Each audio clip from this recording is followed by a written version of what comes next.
gonna do it again. So I thought I'd do another video because I noticed that I left the light tracker thingy on, so it's making me look like I was the low light thing, so it's making me look really silly.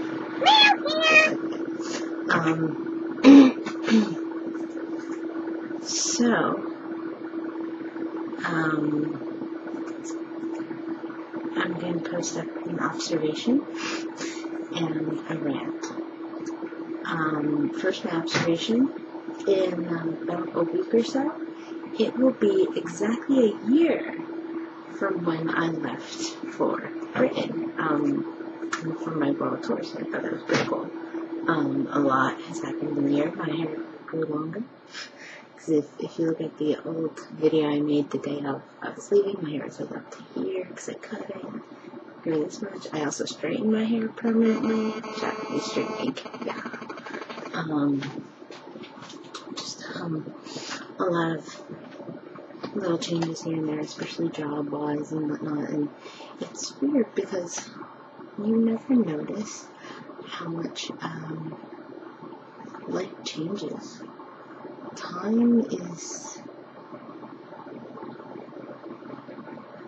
Time just goes by really fast, and I know there's the whole saying like, oh, you need to,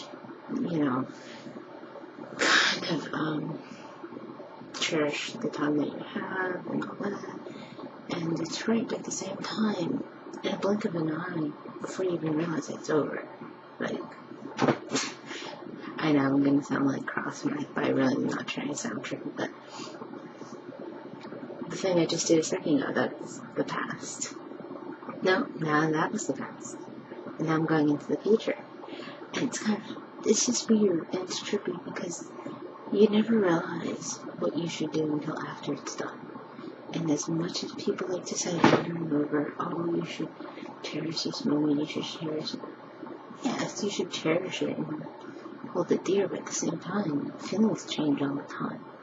Emotions change all the time. Experience adds more to your thoughts, more to your ideas, more to your philosophies, more to your beliefs. And it changes you a lot. I am completely different from when I was a year ago. Will it be different in a year? Maybe. Maybe not. Depends on what I do. Depends on my experiences. I'll probably actually have a job by then, hopefully.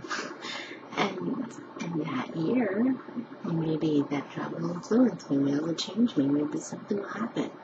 Maybe I'll find B1 of my life. But life is just so different and trippy. So that was my observation. Now my rant. There's a program that I've been dealing with that drastically changed my life. For good and for bad. I dedicated a lot of time to this program. A lot of time. A lot of my weekend hours where I could have slept in, I could have hung out with friends, and could have done stuff. Instead, I was taking two middle high school friends to this program and volunteering at the program. People would ask me questions about it. And I didn't mind because it was a really good program where, we were just basically helping these kids and giving them these experiences that, as I explained before, experiences that you don't realize because you don't realize how valuable an experience is until after you've had it. So I liked it because I felt like I could do for these kids what nobody did for me when I was going through things and learning things and whatnot. And I thought that was amazing. I thought it was great. This is a wonderful program. These kids really need this kind of help because they're so young, and even younger, older, whatnot. You don't realize what's going on until you've experienced it.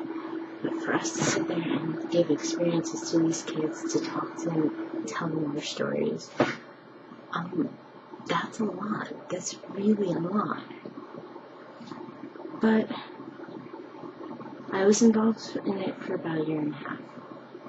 Along this last semester, things just fell apart, and everybody was kind of not happy with it, even the kids that were involved in it.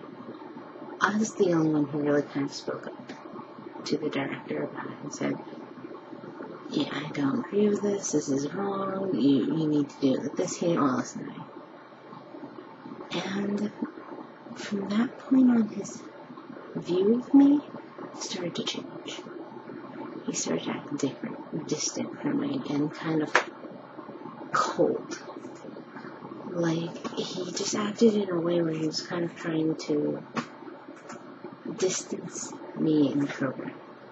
At least that's what it felt like he was trying to do. I don't know exactly what he was trying to do, but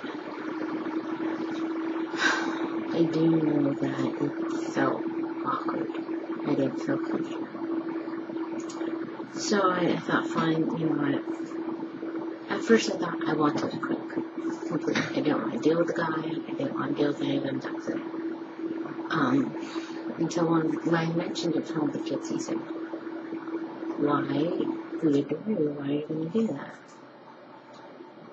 So I stopped it up. I said, you know what?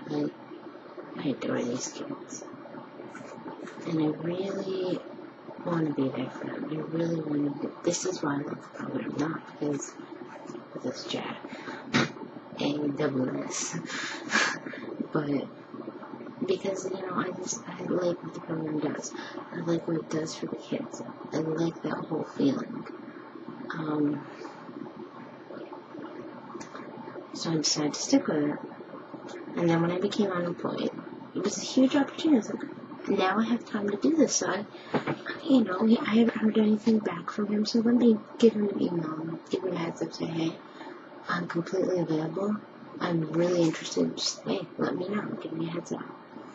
Then he gives me this email saying, you know, we have too many staff right now, and I'm sorry, but we're kind of changing the format of the whole program.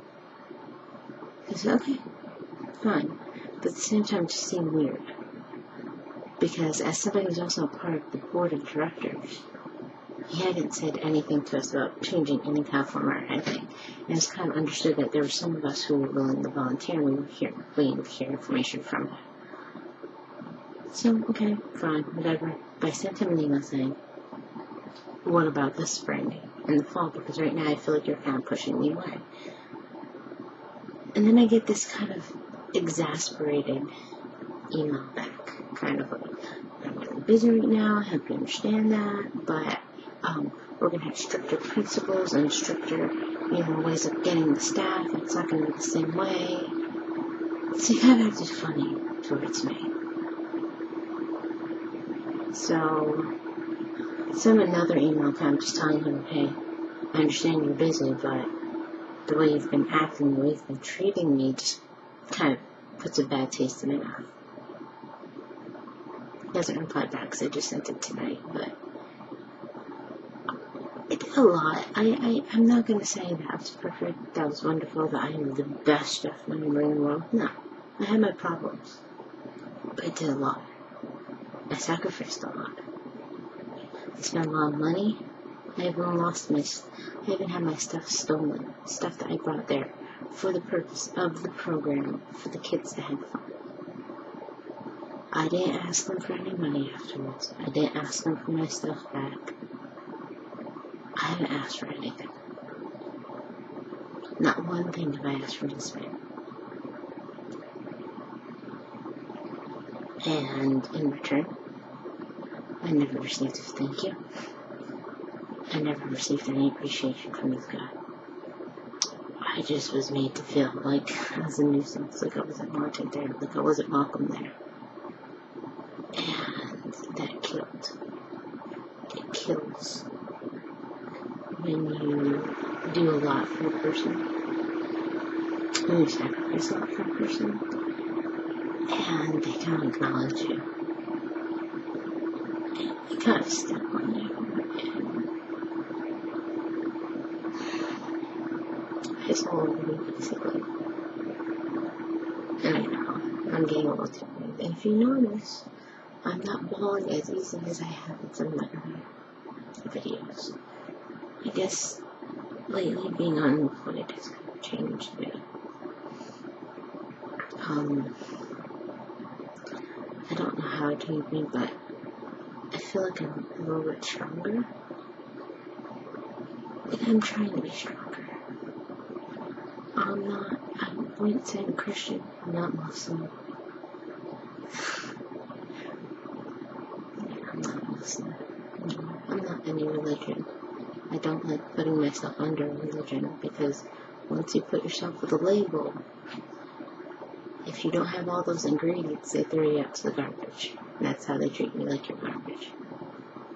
But I have a very strong belief in God. And I pray constantly. And yes, you can pray without saying you're a particular group. That's BS. That's complete and utter BS. If you say, I'm here for him. When you have a relationship with God and you understand God and you believe in God and you have faith in Him, you pray in any way you want. I've had times where I sat there and I said, God, why? I do so much for people. I try to do so much. I'm not a good person sometimes. I'm not a perfect person. But I'm not vengeful. I mean, yeah, I get mad, but I'm like, oh, I hate them if something good would happen. But I don't do things to do that. I try to help people. Even when I'm upset, I try to do the most I can to make them happy. Maybe in a selfish way, but at the same time, I don't try to trip over people or anything like that. I don't like that. It's sneaky. I don't like being like that, and I don't do that. So I was like, why? I do all this. So why is all this happening to me? Why isn't, this one friend of mine who treat like gold, they step on me all the time. Why is he treating me distancing me? And was my stuff stolen? And why did I lose my job? All these things, but at the same time, I'm kind of like, no, you know what? You have some kind of plan for me. And it's scary. It's scary putting your trust in a being that you've never physically seen. It's a scary thing, and I don't want people who are religious fanatics to start saying, oh, how could you? I believe in God, but at the same time, it's a scary thing to say, I have to trust in this higher being that I've never physically seen. I gotta trust in this thing. It's scary.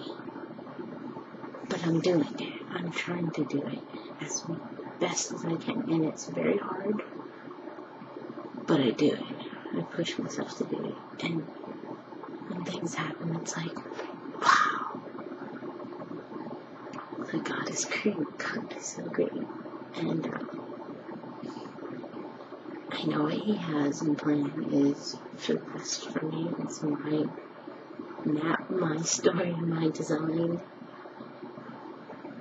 And I gotta trust in that, and I gotta believe in that. And that's my rant and my little ramble. So this is probably gonna be a long video. Apologies. Sorry. And